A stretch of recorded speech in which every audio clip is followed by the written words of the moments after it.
नमस्कार दोस्तों। हाल ही में ईरान और यूएसए का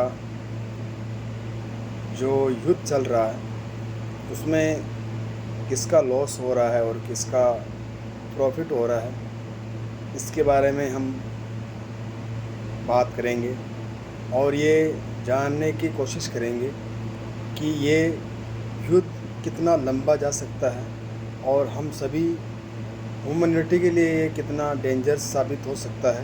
इसके बारे में भी हम बात करेंगे। ईरान से काफ़ी सालों से यूएसए चिड़चिड़ा रहा है, क्योंकि ईरान यूएसए के हिसाब से नहीं चल रहा है, वो अपना एक आइडियोलॉजी के हिसाब से चल रहा है। और यूएसए को ऐसा लग रहा है कि ईरान पूरे वर्ल्ड के लिए एक ख़तरा बन सकता है, इसलिए यूएसए चाहता है कि ईरान यूएसए के हिसाब से चले।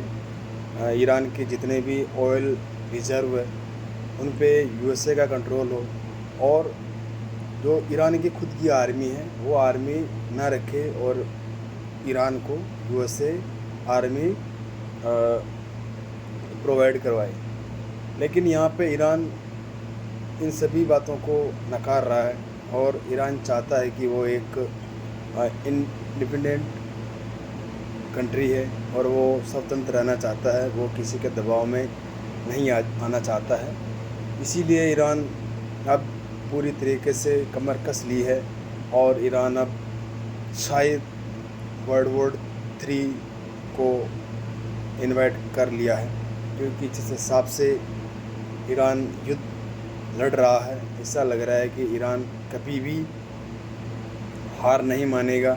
चाहे वो इस दुनिया से मिटने के लिए तैयार है, लेकिन उसके बावजूद भी वो हार मानने के लिए तैयार नहीं है, और स्पेशली यूएसए के ख़िलाफ़, क्योंकि यूएसए अपने प्रॉफिट के लिए किसी भी देश को किसी भी हद तक इन्वेड कर सकता है। इसलिए ईरान को भी पता है कि अगर वो झुक जाएगा तो भी उसके साथ बहुत बुरा होने वाला है, और वो नहीं झुकेगा तब तो उसके साथ बुरा हो ही रहा है। तो अगर दोनों तरफ से उसका मौत ही आने वाला है तो इससे अच्छा वो लड़ के मरे, ताकि यूएसए को भी लगे और बाकी दुनिया भी देखे कि यूएसए एक किस तरीके से पूरे वर्ल्ड को एक हिटलर बन के वर्ल्ड को चला रहा है।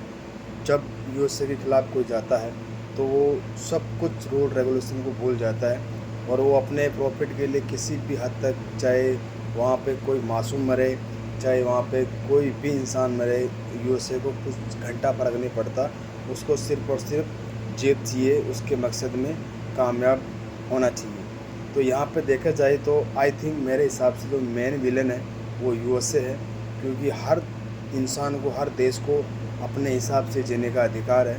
उस पर किसी दूसरे इंसान का अधिकार जमाना ये कहीं ना कहीं गलत साबित होता है। और जिस तरीके से बाकी कंट्री रह रहे हैं, रशिया है, चाइना है, इंडिया है, सभी देश को जीने का हक है, वो अपना पॉलिसी खुद बना सकता है, अपने रिजर्व है, अपनी जनता को किस तरीके से सेटिस्फाई कर सकता है।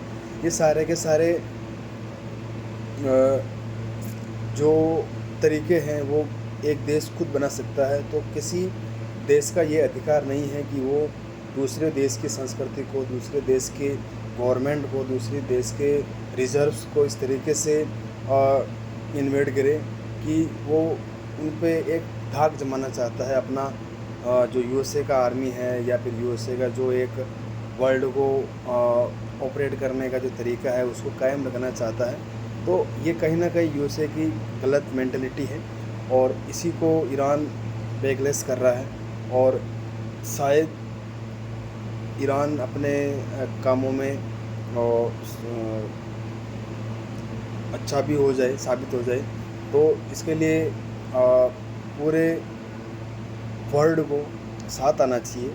और अगर अमेरिका ईरान पे एक्सीडेंटली अगर ईरान पर एटॉमिक वॉर होता है तो पूरे वर्ल्ड को अमेरिका का बाइकआउट करना चाहिए, अमेरिका पे सैंक्शंस लगाने चाहिए, ताकि अमेरिका को ये पता चले कि अब जो वर्ल्ड है वो किसी दूसरे हाथों में जा रहा है, ना कि अमेरिका के हाथों में। अगर ईरान के ऊपर यूएसए एटॉमिक यूज़ करता है तब, क्योंकि किसी भी देश को ये अधिकार नहीं है कि वो किसी देश पे जाके इन्वेड करे। हर देश को, हर इंसान को आज़ादी है।